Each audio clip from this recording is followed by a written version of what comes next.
I'm sure you know well, is the Hometown Democracy Amendment, which would require a voter approval at the local level for amendments to a community's comprehensive land use plan. By state law, Chapter 163, Florida statute, every city and county. Didn't you pass that? Didn't you? Yeah, you guys passed that, didn't you?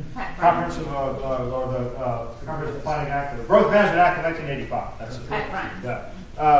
But every county and city and the state has to have a comprehensive plan for how they're going to use the land. And so, turns out this really hasn't done that much good, since what happens is you go through all this planning, you have technical people, you have experts, you have public hearings, and then the developer gives, a few $1,000s to the county commission, and they approve it.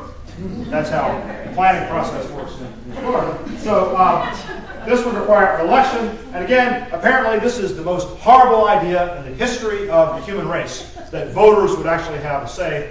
My defense of it is that, my first defense is all the bad stuff that critics say about it is true. It would cause, there'd be more elections, it would be unwieldy, is this the best way of making these decisions, et cetera, et cetera. Because I always found that arguing with somebody, it's best just to say, everything you say is true. And then, but here's why you're wrong anyway. It's probably going to be a damn mess if we had, but it would not be as big a mess as the critics say. There will be fewer amendments, such amendments proposed.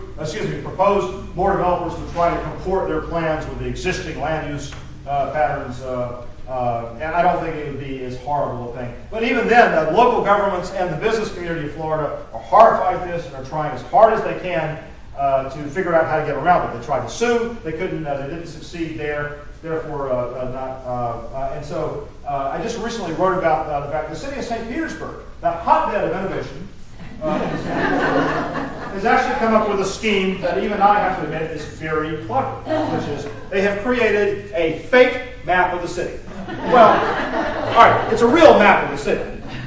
And it has 5 colors on it, like red, green, blue, yellow, that say, and it's got no detail, a comprehensive plan, a real one. It's thousands of pages long and all kinds of stuff in it. This is a one-page map, green, yellow, blue, and the title of it is Comprehensive Land Use Plan, City of St. Petersburg. And what they're saying is, okay, if Amendment 4 passes, this is what's covered. The real plan, thousands of pages and all that, we're saying, oh, we're not calling that the comprehensive plan anymore. That's you don't get to vote on that plan.